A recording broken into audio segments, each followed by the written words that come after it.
جو بندہ قرض خواہ ہے اس نے دوسرے سے قرض لینا ہے تو کیا وہ قرض کی زکوٰۃ بھی ادا کرے گا؟ تو اس کا جواب یہ ہے کہ ہاں، قرض کی زکوٰۃ بھی ادا کرے گا۔ جس طرح کہ سونا چاندی وغیرہ ہے، ان کی زکوٰۃ ادا کرے گا، تو کسی اور سے جو قرض اس نے لینا ہے آئندہ، اس کی زکوٰۃ بھی ادا کرے گا۔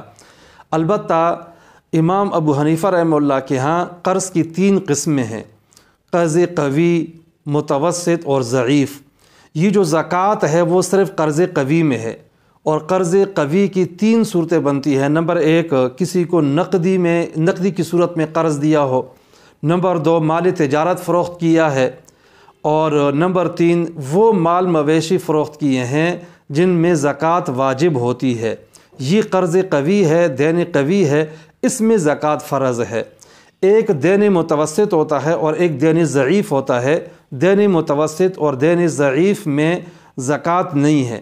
دین متوسط یہ ہے کہ مثلا اپنی ضرورت کی کوئی چیز فروخت کر دی، یعنی برائے فروخت نہیں تھی لیکن وہ فروخت کر دی، اب اس کی رقم اس نے لینی ہے بعد میں، تو اس پہ زکوٰۃ نہیں ہے۔ مثلا اپنے لیے پلاٹ رکھا ہوا تھا، گھر بنانا ہے، لیکن اچانک کوئی ایسا واقعہ پیش آ گیا جس کی وجہ سے ضرورت پڑ گئی اور اپنا پلاٹ بیچ دیا۔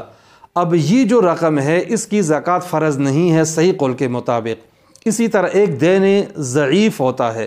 دین ضعیف ہوتا ہے جو مال کا معاوضہ نہ ہو، جیسے کہ عورت کا حق مہر ہوتا ہے، یا شوہر کا بدل خلا عورت کے ذمے میں ہے، یا جس طرح کہ ایک بندہ ملازم ہے وہ تنخواہ لیتا ہے، ابھی تک تنخواہ پہ قبضہ نہیں کیا اور اس دوران اس کا سال پورا ہو گیا، تو جو تنخواہ اس نے لینی ہے یہ دین ضعیف ہے، اس کو زکوٰۃ میں شمار نہیں کیا جائے گا اور اس کی زکوٰۃ نہیں دی جائے گی۔